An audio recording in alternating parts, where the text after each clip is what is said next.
Do you think that certain types of historical phases reoccur? For example, progressive eras? For example, the pendulum swinging? Why? I do think that phases tend to cycle. Particularly in economics, you have boom and bust cycles where you go through periods of prosperity followed by periods of depression. And that's sort of a natural cycle in economics.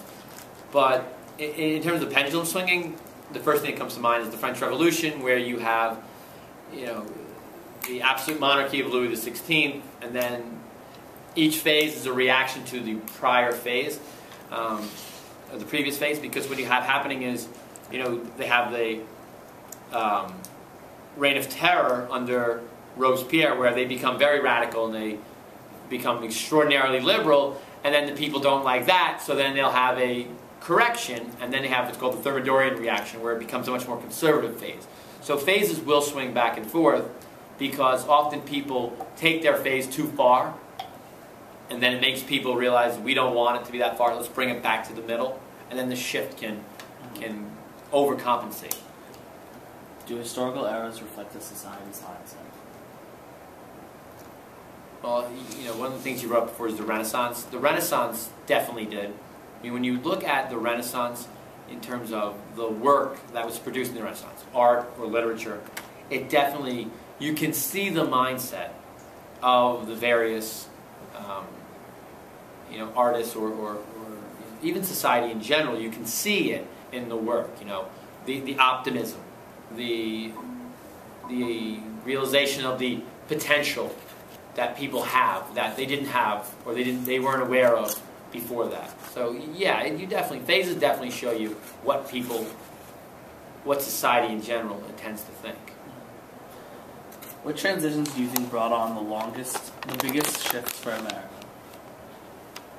Well, I think what's really interesting about phases and shifts historically is the one that takes place when you go from an agricultural society to an industrial to a post-industrial one. America was formed as an agricultural society. We were colonies that were designed to produce raw materials for the mother country initially.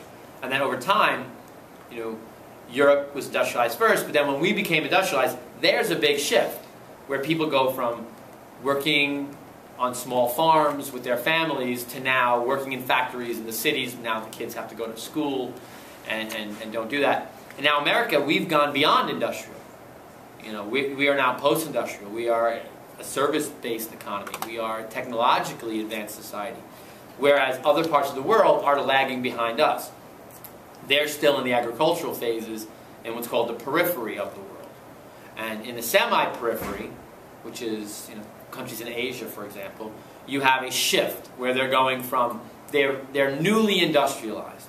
Well, in the core countries, which are Western Europe and the United States primarily, we are beyond industrialization. And in fact, in America right now, there's very little industrial base. The Rust Belt of America is been abandoned. No one's working in factories any longer. How does the economy transition into a depression? Excess. I think the biggest issue with economics and how we end up in depressions is that when things are good, people forget about the times when they were bad. It happens in all of our lives. When things are really good, you forget. And what happens is you go too far. And a lot of times you lack regulations or government restrictions. And when you don't have that sort of check on what people are doing, and when you become too greedy and you want more than you need, then you overextend yourself. And if there's any sort of, you become more vulnerable to any kind of,